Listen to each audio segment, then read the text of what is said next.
All right. Well, welcome back to the Inorganic Podcast. My name's Christian Hassold. I'm your host, and this is episode 26. I've brought back with me to this episode my good friend who I'm working on getting the co-host title. We'll get there. It's a dating relationship at this point. Ayelet Shipley. She's from Jones Spross, and Ayelet is all day, all night M&A, just like me, but she's got access to a lot more deal velocity, a lot more is happening because of the platform she's a part of. So she and I are going to have a lot of fun talking today about valuations of agencies. Ayelet, welcome back. Thanks. Happy to be back. Yeah, for two. For the record, you blew up my YouTube. We have like nearly 3,000 views on the last episode. I've never had 3,000 views for anything. I mean, I tried to put ducklings and Taylor Swift on my other YouTube channel. I didn't get 3,000 views for that. So there's some magic going on here. Let's see if we can keep it going. I love it. We'll see if it was just an algorithm little thing or if it's actually the content from me and you together. So I think for my audience who's been following me for a while, I've been talking a lot about M&A in enterprise software. And more recently, I've gotten into M&A in marketing and tech. So I work, my day job is I run corporate development for one of the largest digital marketing agencies in the world. And in my shift from software to agency, what I've noticed is there is a lot more businesses that are active out there. There's a lot more to do, and the coverage universe is much bigger. So I want to kind of like take the highest order of the problem and sort of explain it. And Ayelet, feel free to pop in at any point. There's 14,000 independent agencies in the United States, all shapes and sizes. And it feels to me like every day there's a few agencies born and then a few agencies get sold, or maybe they shut down or just retire, disappear. I'm not sure, but there's definitely some movement happening. I've noticed patterns, which is some agencies started in 2010, 2000, 1990, were just built up over time by someone who really was passionate, loved what they're doing. Some of these agencies were built by people who were like, wow, this is really cool. I start an agency, I get it to 15 million in revenue, 5 million EBITDA, and I can sell it and make some good money. There's some, I would call them the hustlers, agency building hustlers. Also people who want to disrupt what they were doing in the past, sort of create those businesses. If you're Ayelet and me, we have to go out on behalf of our partners, sponsors, employers, go hunt these things, go find them, get them to want to talk to us and say, yeah, I'd be interested in selling your business. And that's a lot of work, as we illustrated in our last podcast. And then you actually have to figure out how to price and structure a deal in a very collaborative way. Just to chime in on that one, I think that there's an important group, especially in this agency world, for how the agencies are born. And like, yes, you hit on all the points for how many come about and then how many die. A lot of these agency owners, what happened was they were at like a big agency and then they realized I could just do this on my own. And so they go out on their own, they get a bunch of clients and they start getting a bunch of clients and they're pretty good at it. And then they realize that they actually have to be business owners and they start having to file taxes and deal with payroll and manage a bunch of employees and deal with all the things that they didn't realize were going to happen because they were actually genuinely really good at the work and getting clients. And so there is this group of people that became accidental agency owners that have pretty solid businesses, but there is this level of, oh, what do I do with this thing and how would I actually sell it? Because we didn't know that this is what the future was because we didn't have the same business background. So that's also an important little group in there. That's totally right. And I actually think that's a really, really important observation to add on. I totally agree with that. The other thing that I notice is because there's so many agencies, ones that are more niche and focused on, we're just creative, we just do TV, we just do social. If clients are larger and they say we want to go with an agency that kind of do everything, there's a lot of shifting going on. So you may be heavily reliant on 2 or 3 larger customers who you've got a really, really close relationship with, but there's a longer tail of your business, whether it's the $1 million a year or $500,000 or $250,000 a year customers who are kind of like fair weather friends. They're like, they're cool and we like you, but my boss said we need to go with a larger agency that can do other things for us rather than working with you. And so they also are like, look, I just love my craft. I just want to do my work. Here I'm dealing with not everything you just talked about, which is running the business, but also I have to work really hard to retain these clients who they said on day one that they really loved me and they wanted to work with me. And then like a year and a half or 2 years later, they said, well, we did like you, but now we're going to go do something else. And they have to go refill the bucket all over again. And that gets really exhausting too. So I think that's probably another motivator for wanting to become part of wanting to entertain strategic acquisition. Some are like, I love doing what I'm doing and I want to be a platform so I can defend my business by having more capabilities. And there might be other reasons to do other things, but the beauty is for everything that you might want to do with an independent agency, be it be acquired, become a platform, get PE backing to do some other strategic thing, there is a ton of money out there to make it happen. At what price? And that's what we're going to talk about on this episode. So the context for this episode is, Ayelet, maybe what you should do is just explain why this is going to be a great conversation. You are on the front lines of deals. So I'd love for you to explain to the audience like why we're going to be great subject matter experts for this question on agency valuations. Yeah, so I think the biggest thing with agency valuations is that there's no clear answer right now. What should a valuation be? What should I decide the price should be? And the beautiful piece about valuations and why this is going to be a great conversation is that I get to see a lot of deals all the time, right? The firm that I'm with does 80 to 100 deals a year at a significant percentage of our agencies. And I was on the buyer side before, and so now I'm buy side and sell side. So I'm seeing the different motivations. What's really interesting is that when it comes to valuing an agency, and I'm pretty sure this is what Christian wanted me to get to, is, a deal happens when there's a circle where these are the buyer goals and these are the seller goals, and the deal happens right in the middle of the two. And so the deal creativity and the deal structure gets to happen in that place. And there's actually no boundaries for what that can be, right? And so the deal is dependent on what's in that little mini circle for you.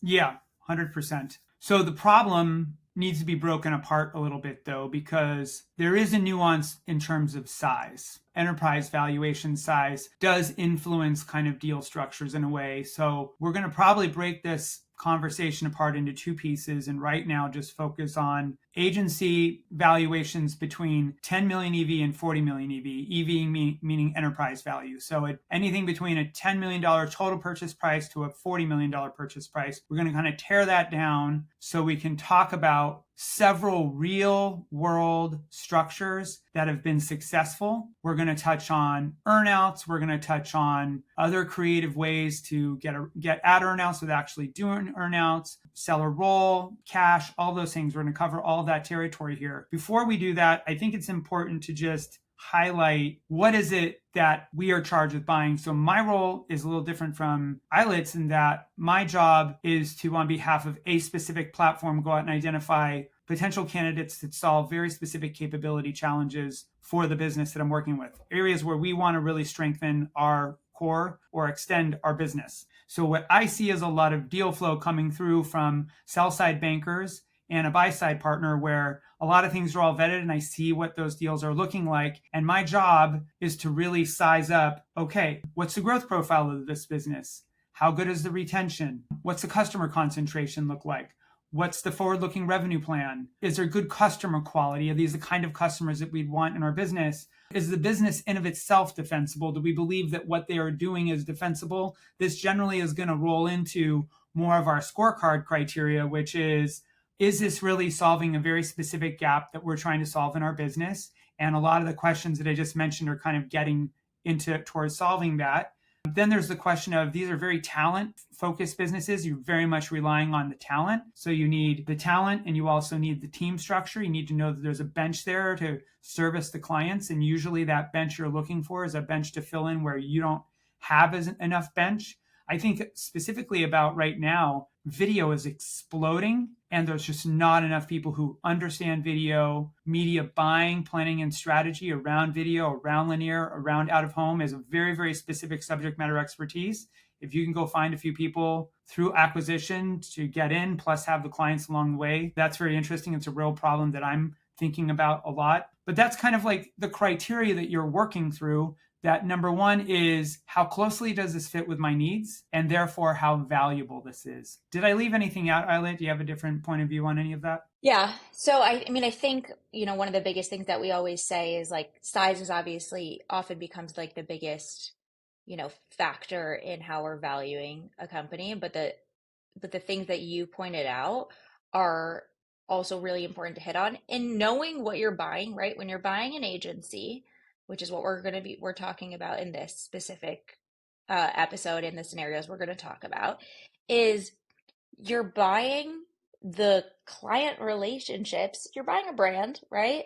And you're buying the client and the team. That's all you're doing. It's the client relationships that in a team that you're doing, right? And so knowing those two pieces on what's the most important then pieces from that, right? And then you can go to like founder owner involvement. That goes back into team structure, right? I want to know who's holding these key relationships. What's the risk of who that of them leaving, and that all goes into like the structuring of a deal and how you do that and how you can creatively incentivize based on that. Or do you drive the value down because there's such heavy founder owner involvement in the deal, right? So focusing on like knowing what you're buying, when you're buying the agency, those are the key pieces you really need to work with, because some of the other things can be fixed, right? Yeah, I think that's absolutely right. They're like the super highest order things are ultimately clients, team, case studies, like the clients by extension, client revenue, the case studies, which are sort of like, hey, prove to me that you can actually do these things and you do them super well. Because case studies are higher evidence of super excited clients when they're willing to do case studies, things like that, which also I think is an asset that's really valuable in go to market. And that's your capabilities. But they really all do go together. And the math for a strategic acquirer is, prioritizing those as the search, but underlying as a decision making structure, at least for the world that I've been living in, is more of like the quality of the business and those other things informs what I am willing to pay, along with a couple of other things. I think there's one point that I should highlight before we get into the valuation discussion, which is what I've seen in market in talking to most sponsors is that most scaled agencies who would be the strategic acquirers can be valued anywhere between 10 and 12x at any time, their book value. What I mean by that is if you're a private equity sponsor and you own a large scaled agency asset, you have to have a reasonable battle tested book value that you're holding an asset at. And generally speaking, right now, it's around 10 to 12x. Yes, Mars Agency sold to, what was it, Publicis for a 16x multiple, and that's a fantastic multiple. And I think Flywheel sold for a much crazier multiple, but it was a software business to Omnicom. So we have examples of agencies selling well beyond that. But when you're a PE, you have a duty to your LPs to be very conservative in your mark. And what that means is if you're me, I can't go acquire agencies for 10 to 12x because I'm not accreting value for my sponsor. I have to be acquiring under the valuation of how we're marking internally for arbitrage. And by the way, if you're working with me, if I'm coming and partnering with you on a potential acquisition, the reason why I'm giving you equity is I want you to participate in the upside, because there will be upside and I want you to come along and participate in that, which is why we structure the deals the way we structure them, so we can get some cash in your pocket today and then you can ride along in the success, because the 15, 16, 17x's happen. I believe will happen for the place where I'm at, and I believe for many others it will too. You just have to build the ship in the right way and be very thoughtful about how you do in organic and inorganic. And that same applies for, you as the buyer and, being held to a responsibility for your sponsor, but then also for the seller and understanding that like that's why the value is where it is now, because then there is this upside. And so understanding that in the deal, and then for the seller going in and saying, okay, here's the cash at close, here's the value of my business now that does not equate to the potential total realized value of what I can get, because they want you to participate in that upside. Yeah, yeah, 100%. So Eyelet and I spent some time putting together 4 example scenarios based on real world. What I'd like to do is actually walk and talk you through each one, because they're representing example scenarios that are real things that happen. And there's nuances to each one of them. Eyelet really thinks it'd be great to start with scenario B because it's kind of more of a traditional style deal.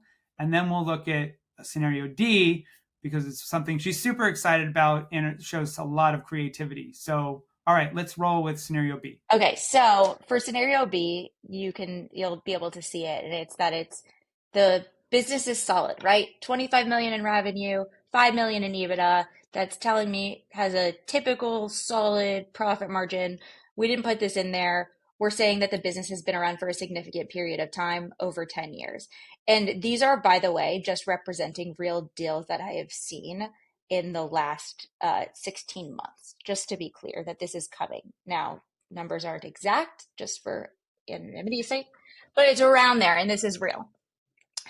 The upfront cash that they're going to get, and so, by the way, they're getting an 8x multiple, right? Which is a strong multiple that they're getting. That's not low, right? That is a strong multiple that they're going to get. And so just knowing that that is a little bit for that 5 million on the higher side, I would say. So their EV is 40 million and they're getting 80% upfront cash. They're getting $32 million wired upon close of that deal. That is a traditional structure that is generous too. Like I would say that's a generous offer. And then they're rolling $8 million into the parent. And so they are very much taking part in the upside of this deal. They are putting they're staying on for a period of time. And there's a 2-year earnout in this one, up to 7.6 million. And so 80-20 traditional rollout, like standard across. And so I don't even need to spend that much time on that I do have scenario. questions. Yeah, go for it. 8x is strong. Like 10x is kind of the highest, and there is examples of 9 and 10 out there. We talk about that. But what made this particular deal 8x? And there was a little earnout notation there. It was like, was there an earnout or not? But first question is, what made this worth 8x to the buyer? The fit was really the thing. It was a really specific, amazing vertical that was honestly one of like the first of its kind out there, and has continuously to this day holds really a ton of value in the market as it is a generation focused business on a specific generation for a specific group of people, and it is extraordinarily value to both the buyer as well as like the market that's continuously growing. And it's not it has multiple services within the agency, and so there is a lot of room for adding services in there, but still staying within a specific market vertical niche. And so that's why. And the buyer wanted to specifically have influence in this vertical, and so that's what made it super attractive to them. Got it. And so, in simple terms, the buyer acquired their way into an ICP, a market that they were not servicing, where they believed that it would not only up-level their capabilities to be able to sell in this market, but they could probably cross-sell other things into that client base post-deal. There was like some cross-sell. And they're becoming a platform. Yeah, they're becoming a platform. Cool. That's great context. There is an earnout notation there. Is that earnout notation there on purpose, or is that just It says there's no seller note. There's an earnout up to 7.6 million. But it's a 40 million EV with 32 cash and 8. So they basically said, not only are we going to do it, we're going to do a 40 million EV deal, but afterwards so is it 47.6 then? Was the headline 47.6? How'd that work? No, so that's the interesting part. It says like the total EV of this business was currently like this, but we believe that it can be like this in the future. And so based off of these revenue like EBITDA goals, and it was I can't remember off the top of my head if it was an EBITDA based or revenue based earnout. You can get an additional 7.6 million based off of X goal for the next 2 years, hitting this projection and this projection for higher levels of projection that they were thinking about. But the current like enterprise value that they got was 40 million. Okay. How did you articulate this? Or was it basically like a bonus? Like, what did you call it? An earnout? Because in my experience, an earnout appears as a part of the headline. You're basically saying there was an earnout, but it wasn't in the headline. Correct. And that's not uncommon. So what I actually did, because I was like, this doesn't like, that's not what I would have thought. And so I went back like through literally 15 agency deals that I have seen.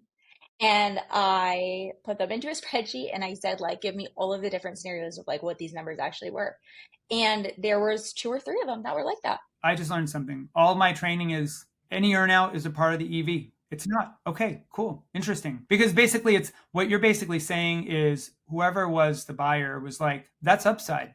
So let's get a clean deal done. And the earnout is basically upside. And we can treat it as zero right now. Because what sponsors sometimes do is they take the earnout consideration into the model math. They get kind of wound up about what that means to the valuation. Because I think what you are saying here is this could have been a 9.5 deal this could have been in like an 8.5 or a 9.5 type of a deal if you actually count in the earnout. But by moving the earnout out of that equation, it was kind of a little bit of interesting math exercise. Okay, we learned something there. Let's go. There was nuances in that I probably can't share as much to of why that's like that. But that's also, and we've had this discussion via text in the past. It's like, well, what is the earnout trying to bridge? And most oftentimes it is trying to bridge exactly what you are saying, right? It's bridging the gap between like the cash and the total EV that, they're going to get. And so the earnout is meant to bridge that. Interesting. Super interesting. Cool. Let's move to the next one. Okay, so this is the one that I love. Scenario D. And so the revenue of the business is 3.4 million. The EBITDA is 1.7 million. And they're giving it a 6x multiple. And then an EV of 10.2 million. Now, here's what I was mentioning before. The creativity that happens when you get to a lower EBITDA deal becomes exponential because a seller knows that they're not worth as much when they start kind of getting under the 2 million EBITDA range, right? So there's a few important things to note on this business before I even go into what the deal structure is the buyer is a pure strategic. They actually don't have any financial backing. They are a very healthy business right now, and they have a 3-year exit horizon. And the buyer said, I am going to grow by buying revenue and EBITDA right now. And really, I'm growing by buying EBITDA right now. We call it buying calories. Yeah, you're buying calories. And so the other thing that he knew he needed to do was he needed to buy service capabilities. Now buyer has strong infrastructure, long track record, like been around for 10 plus years, and has built a really solid company, but knows this seller is newer. They're only a few years old. They're younger. Now they're not 20 years old TikTokers that said, I'm going to go build an agency now, right? They're still in their 30s, but they're young. It's their first business. They've never grown an infrastructure before for their company, but they're on fire. So their revenue is 3.4 million. Their EBITDA is 1.7. That's a high profit margin it's really good. But what does that also mean? They're not investing. Right. We're using, contractors and cutting a lot of corners. We're cutting costs. We're new. They're scrappy and they're selling. There's multiple founders and they're hands-on in the business right now. Yeah. Okay. And they know that thank God that they know this is like, not all young sellers often know this, is they know that there's a lot that they don't know, especially in getting to a place where they can sell. And they know that keeping up that margin might be difficult. Keeping at that, very high profit margin right now might be difficult in the few years to come because they're still new. And this was a buyer-seller relationship they've actually known each other for a bit of time, and they've known of each other. And so there's heavy trust in each other right now because they already do business together. So that's also important, right? There's that trust in that. And it's not just coming from an outreach perspective. So buyer said, I have these needs. Seller, I have these needs. Seller right now, there's a few founders. They have a pretty abnormal salary right now, but they take a heavy amount of distributions from the business, so they're actually taking home a lot of cash each year. However, with a typical structure, if they were to sell based off of their EBITDA and their multiple, they're just not making up that much cash right now. They're not going to get that much cash in the meantime if they were to sell. because they're not going to get an 80/20 for sure on a 1.7. And so buyer said, how can I give the seller both current cash, right? Money in the bank, but lower my risk and create massive upside because I have a shorter exit horizon. I have a 3-year exit horizon. There is a very easy possibility for them to get significant upside. But we know these young guys with young families want to be able to take home money along the way. And so buyer said, okay, cash consideration is going to be 50% and equity roll is going to be 50%. So $5.1 million in cash consideration and 5.1 million in equity roll. And the 5.1 in equity roll is going to represent 10% of the buyer's business at the same deal that buyer has, same shares level that buyer has right now. That's important to know. The cash consideration though, because I write cash consideration, there's actually no money cash at close. Cash payments are spread over quarterly payments over 3 years. But it's also not a seller note, right? So this is what we want to be clear on. The cash consideration that's spread over quarterly payments over these few years are going to be, they're protected. It's performance based. I don't want to say it's an earnout like, because I think that's a little bit different, but there's protections around the payments that can be stopped if the business, it can be fully halted. They agreed that we're saying this $1 million for this period of time over this many years. And we decided that during due diligence, right?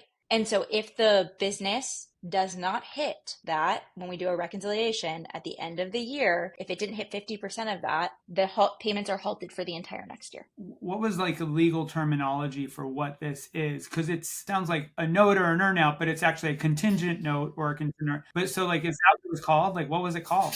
It's called a performance. Hold on, I'm gonna actually pull up the language literally right now. Yeah, I'm super fascinated by it because I think this is a really creative deal. It's a unicorn kind of a deal, if you will, in the creativity. But given the profile that you're sharing, it feels like it's justified, because if it's showing like a crazy growth profile and there's a lot of things going on, they're just sort of unknowns. And the seller's like, look, I really love you, buyer. I want to work with you. And the buyer's like, this would be a great partnership. Let's figure out how to make it work. But we want a reasonable deal. What's a deal that can get done? It seems like a really good way to bridge a whole lot of things.